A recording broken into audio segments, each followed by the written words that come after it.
تأكيد المفاوضات آخر تطورات انتقال ليونيل ميسي إلى الدوري السعودي. أكدت صحيفة تلجراف البريطانية وجود مفاوضات بين ليونيل ميسي نجم باريس سان جيرمان من أجل انتقاله إلى الدوري السعودي المحترفين. أوضحت الصحيفة الشهيرة أن هناك مفاوضات من جانب ممثلي ليو خلال محادثات مع نادي سعودي كبير بمقابل مادي ضخم للغاية. ممثل ميسي مفاوضات مع نادي سعودي. أوضحت تلجراف أن الصفقة في حال تمت بنجاح ستكون الأكثر ربحاً في تاريخ،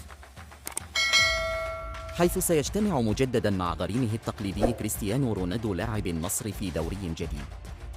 قالت الصحيفة أن عقد ميسي سيصل إلى 400 مليون دولار سنوياً، بما يعادل 320 مليون جنيه استرليني، حوالي ضعف عقد رونالدو مع النصر بقيمة 165 مليون استرليني.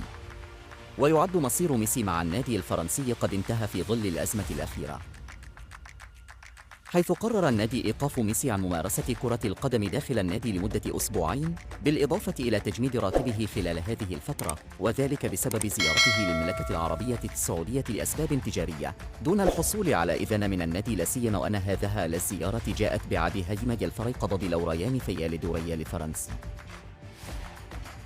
وذكرت صحيفة أس الإسبانية أن السبب الحقيقي وراء العقوبة هو رغبة الناصر الخليفي رئيس النادي الباريسي بترسيخ هوية للنادي من خلال معاقبة أهم لاعب في العالم ليثبت أنه لا أحد فوق النظام.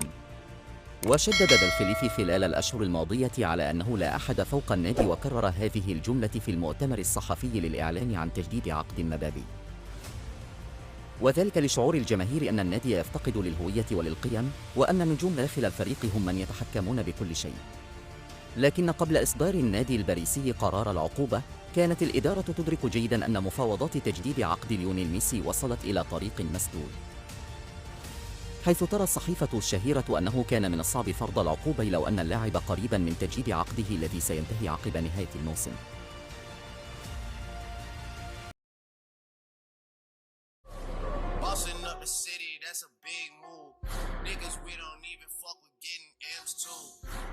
Just know we could cut that off again too. Sparkle up the wrist, now that's a big move. Hey, things going my way, big move. Exotic up the driveway, big move. Double up the contract, big move. If we don't have no contact, then we ain't cool.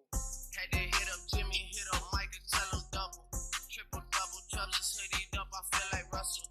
Baca, he a star, but still bossing up the city, that's a big move. Niggas, we don't even fuck with getting M's too.